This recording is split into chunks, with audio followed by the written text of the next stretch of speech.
Bom, olá pessoal, sejam bem-vindos então a mais uma aula de Geometria Analítica e Álgebra Linear. Valeu aí pela compreensão, não consegui gravar no nosso horário ao vivo, nosso horário padrão, mas agora a gente está aqui, vou tentar fazer uma gravação um pouquinho mais curta para vocês não perderem 1h40, como seria 1h30, 1h40, que seria o tempo normal de uma aula ao vivo. Vamos tentar fazer uma aula mais compacta, tentando ainda assim abordar o que eu tinha prometido para vocês, né? Então, lembrando que eu tinha prometido para vocês na quarta-feira passada, que a gente ia falar mais um pouquinho sobre transformações lineares, né? Entender um pouquinho mais sobre o que fazem as matrizes, o que são transformações lineares, essa relação de transformações lineares com matrizes, falar um pouquinho mais de bases, e com isso a gente vai meio que dar por encerrado o nosso enfoque, a parte principal do que a gente tem de álgebra linear, para nos sobrar um pouquinho de tempo aí nas próximas semanas, já a partir dessa quarta-feira, para a gente falar sobre tópicos de geometria analítica que a gente ainda não tinha abordado tão a fundo.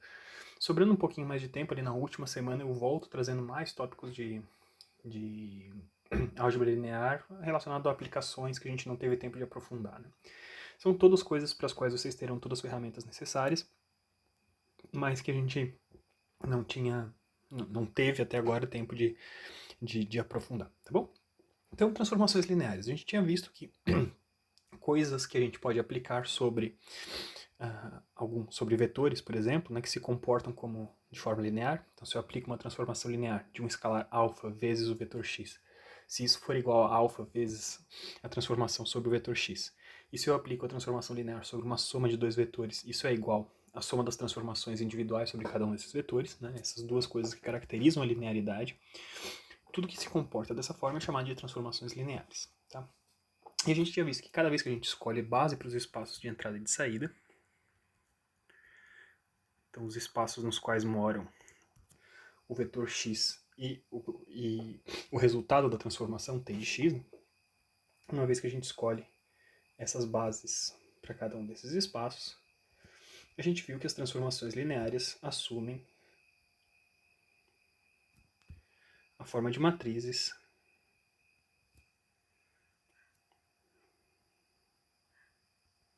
e o que tem dentro de uma matriz A correspondente à transformação t de x, por exemplo, o que tem em cada uma dessas posições, A1, A1, 2, assim por diante, isso depende da escolha de bases que a gente tinha. A gente falou bastante na aula passada sobre escolhas de bases, transformações de bases, né, como é que a gente pode fazer isso. A gente viu que o formato, né, basicamente,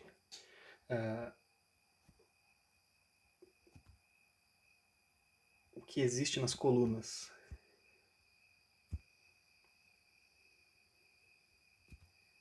de A, que corresponde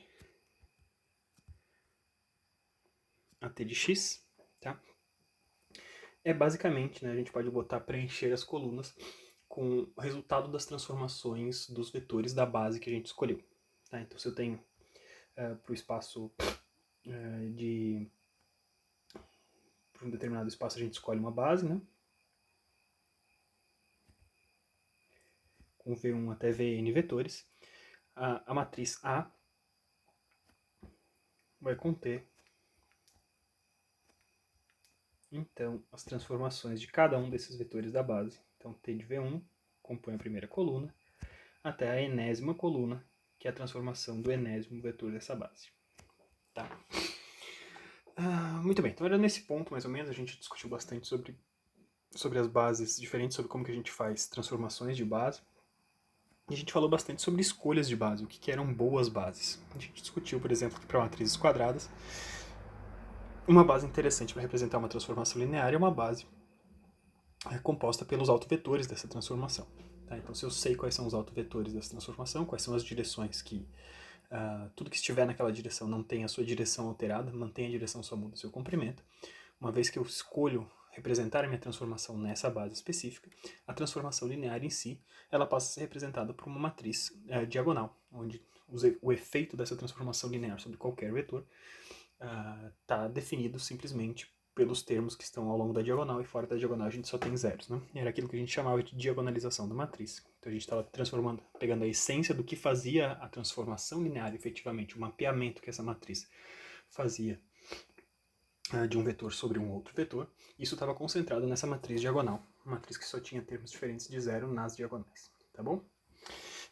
Vamos ver então hoje um pouco mais sobre bases e um pouco mais sobre o que são transformações lineares, tá? Não estou exatamente na cabeça definido o que a gente vai fazer primeiro. Acho que primeiro eu vou mostrar para vocês algumas transformações lineares e as matrizes associadas, tá? E depois a gente vai estender, mostrar que mais do que simplesmente mapear um vetor para um lado e para o outro, a gente pode estender, se a gente entender o conceito de vetor como algo mais amplo, né, mais flexível, a gente pode mostrar que coisas diferentes, outras operações matemáticas, operações de diversos campos diferentes, elas passam a ser interpretadas como transformações lineares, tá bom? Então vamos começar aqui algumas transformações lineares, alguns exemplos de transformações lineares.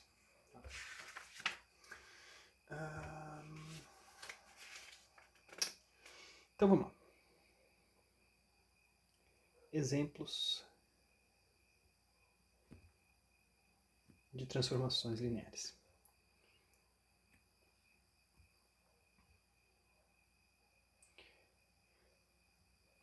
Então, o primeiro exemplo que eu vou pegar para vocês é um exemplo de rotação. Tá? Então, se eu tenho um determinado vetor, vamos considerar que a gente esteja em R2, tá? Se eu tenho um determinado vetor e eu quero rotacionar esse vetor de um determinado ângulo, né?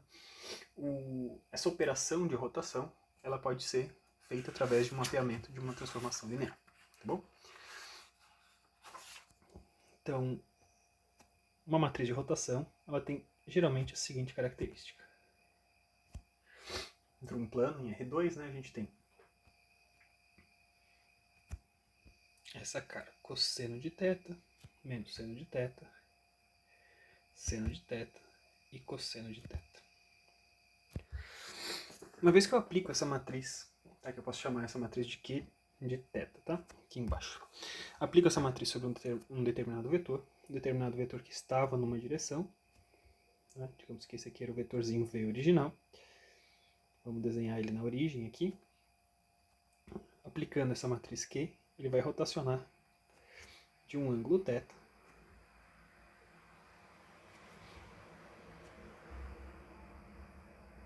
da seguinte forma. Então, Q vezes V vai parar nessa posição. E o que acontece, né? Essa matriz de rotação ela não altera o comprimento.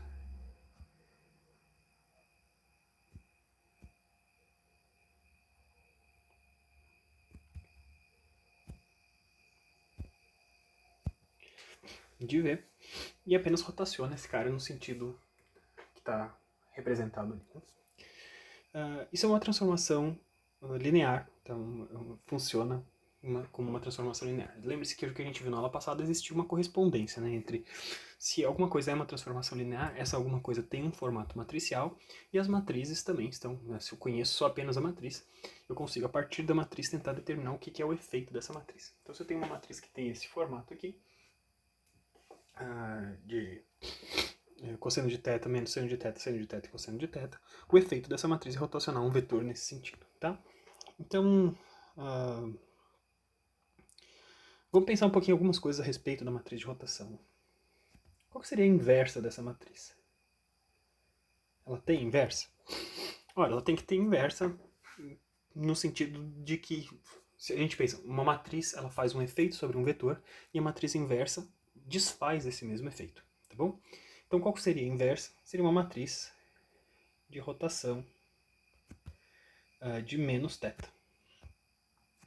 Tá? Então, se eu girei Q de θ, girou esse vetor de um ângulo θ, se eu aplico Q na menos 1, né, ele tem que retornar essa rotação de menos θ. Vamos ver se isso aqui dá certo. Né? Então, Q de menos θ, substituindo esses caras aqui, eu teria então teria cosseno de menos θ, menos seno de menos θ, seno de menos θ e cosseno de menos θ. Tá bom? Então, isso aqui dá certo ou não dá? Vamos ver se isso aqui dá certo, né? Cosseno de θ e cosseno de menos θ tem exatamente o mesmo valor, né? Então, é uma função par, né? Então, e o que acontece com seno de θ e seno de menos θ são que a gente tem uma inversão de sinais para esses carinhas aqui. Então, essa matriz aqui simplesmente é exatamente a mesma coisa que se eu tivesse escrito cosseno de θ, né? Cosseno de menos θ é igual a cosseno de θ, e seno de menos θ é igual a menos seno de θ. Então eu tenho uma troca de sinais aqui. Funções pares e funções ímpares, né? Então se eu faço Q de θ vezes Q de menos θ, a gente tem esse produto. Então, cosseno de θ menos seno de θ, seno de θ, cosseno de θ, que multiplica cosseno de θ, seno de θ, menos seno de θ, cosseno de θ. E ao fazer essas contas, a gente vê que na primeira posição a gente tem cosseno ao quadrado mais seno quadrado. Na segunda posição a gente tem cosseno vezes seno menos seno vezes cosseno, então eu tenho um zero. Depois eu tenho outro zero aqui da mesma forma. E finalmente a gente tem cosseno ao quadrado mais seno ao quadrado. Ou seja, minha matriz final é de fato a matriz identidade. E de fato a gente provou que esse cara aqui, que Q na menos θ, vai ser exatamente igual a Q de θ a menos 1. Então, uma matriz inversa, né, interpretando a inversa de uma matriz como algo que realiza o efeito contrário sobre o vetor original. Se o vetor original rotacionava esse cara de θ, o cosseno de menos θ, a matriz de rotação com menos θ no lugar do θ, vai fazer o efeito contrário, e de fato a gente provou que esse cara é a matriz inversa. Além disso, a gente pode utilizar esse conceito de matriz de rotação para achar expressões interessantes para diversos ângulos diferentes. Né? Então, quando a gente pega Q de θ ao quadrado, isso aqui tem que ser correspondente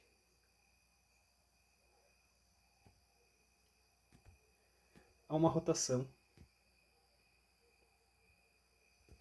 de 2θ, de um ângulo 2θ.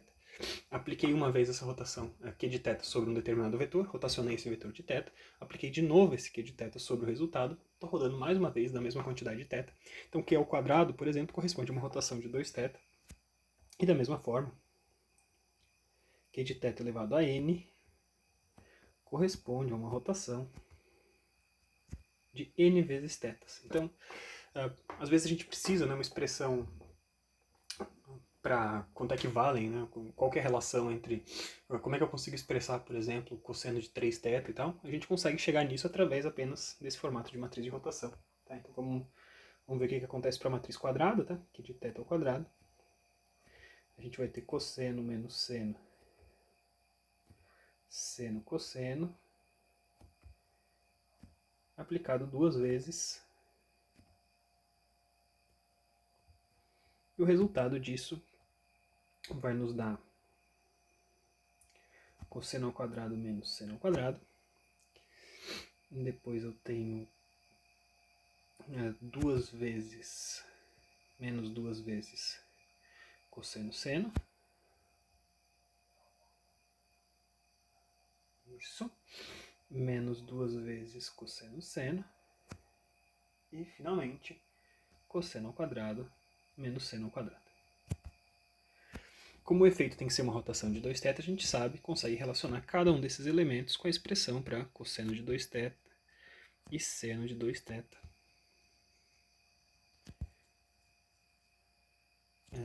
E eu poderia fazer isso para mais vezes, né? Se eu fizesse uma terceira multiplicação, a gente teria expressões para cosseno de 3θ e tal. Então daqui, desse carinha aqui, a gente sai com expressões para cosseno de 2θ, vai ser igual a cosseno quadrado de θ menos seno quadrado de θ. E seno de 2θ é igual a duas vezes seno de θ cosseno de θ. Tá? São identidades trigonométricas que brotaram apenas da aplicação dessa matriz, né, que a gente tem. Outra coisa que a gente pode fazer, né, uma matriz como essa, é descobrir quais que são formatos, mais uma vez, né, formatos para expressões trigonométricas fechadas para somas de ângulos.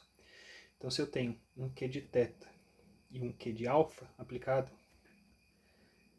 eu vou conseguir descobrir, então, cosseno de θ menos seno de θ, seno de θ cosseno de θ, que multiplica cosseno de alfa menos seno de alfa, seno de alfa, cosseno de alfa. E com isso eu descubro formas para expressão de cosseno de alfa mais teta, por exemplo, né? Então a gente tem cosseno de teta, cosseno de alfa, menos seno de teta, seno de alfa. E assim por diante, né? Podemos preencher o restante dessa matriz toda, né? Só fazendo a distribuição, e a gente consegue relacionar, então, por exemplo, essa primeiro termo, cosseno de teta vezes cosseno de alfa, menos seno de teta vezes seno de alfa. Isso aqui vai ter que ser igual ao cosseno de teta mais alfa, por exemplo. Tá? E o restante vai ser igual a menos seno de teta mais alfa, seno de teta mais alfa e cosseno de teta mais alfa. Então é uma ferramentinha interessante, né? Se a gente sabe, a gente se convence de que essa aqui é uma matriz de rotação mesmo, ela pode nos ajudar, através de operações de matrizes bem simples, a achar identidades trigonométricas que nos podem ser úteis para outras coisas. Outro exemplo que eu vou trazer para vocês, então o primeiro que eu trouxe foi o de rotação, o segundo exemplo que eu vou trazer para vocês é uma matriz, são operações de projeção, vocês já conhecem, né? Então, operações de projeção, como vocês já viram, estão relacionadas com ortogonalidade das coisas e tudo, né? E se eu tenho, por exemplo, se eu quero projetar sobre uma reta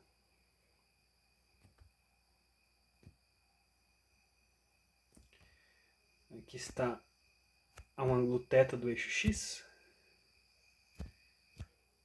então eu tenho aqui os meus eixos, né? Estou no plano cartesiano. Opa. Eu tenho uma reta que está a um ângulo θ do eixo x e eu quero projetar qualquer vetor sobre essa reta. Então, se eu tenho vetores diferentes, projetar sobre essa reta é encontrar isso aqui, né? A menor distância possível de qualquer vetor até essa reta. Tá? E uma matriz de projeção para alguma coisa sobre uma reta como essa, é possível provar, não vou provar aqui, tá? Que isso aqui vale cosseno ao quadrado de θ,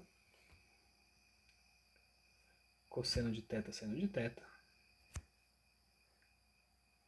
cosseno de θ, seno de θ, e seno ao quadrado de θ. Então isso também está relacionado com uma matriz de projeção, né? Quando a gente está pensando em projeções, algo que a gente já tinha visto anteriormente, né? Então observem ou lembrem, né? Que quando eu tenho P ao quadrado, isso aqui vai ter que ser igual a P. Então se eu pego uma matriz P, projeto um vetor sobre uma determinada reta e aplico de novo essa matriz de projeção, o resultado não pode se alterar, uma vez que a projeção já estava sobre essa determinada reta. Tá? Então isso mais uma vez é algo que pode ser provado, né? Basta você construir esse P ao quadrado. Então cosseno ao quadrado, cosseno seno, cosseno seno, seno quadrado, isso aqui tudo ao quadrado.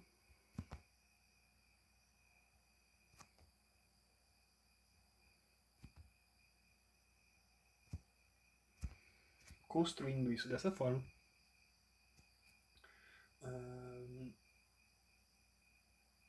a gente chega à conclusão que eu tenho um cosseno quadrado que multiplica cosseno ao quadrado mais seno ao quadrado. Então, cosseno ao quadrado vezes 1. Depois eu tenho um cosseno seno que multiplica um cosseno ao quadrado mais seno ao quadrado. Da mesma forma, cosseno seno que multiplica cosseno ao quadrado mais seno ao quadrado. E finalmente eu tenho um seno ao quadrado que multiplica cosseno ao quadrado mais seno ao quadrado. Então esse padrão se repete, né? E a gente percebe que a gente tem os mesmos termos de antes que multiplicam 1 sempre. Ou seja, isso aqui vai ser exatamente igual à matriz de projeção original nesse cara, assim como teria que ser, né? Como a gente já sabia que teria que ser. Tá? Matriz de projeção sobre outros vetores, outras direções, a gente já estudou anteriormente, né? Só estou mostrando aqui sobre projeção com uma reta com um ângulo já definido, pegando de novo aquelas identidades trigonométricas e como a gente consegue utilizar essas identidades trigonométricas para observar aspectos que a gente já conhecia, como esse, por exemplo, né, que P ao quadrado vai ser igual a P. Terceiro tipo de matriz que a gente tem. Vou dar uma pausa aqui que minha filha acordou.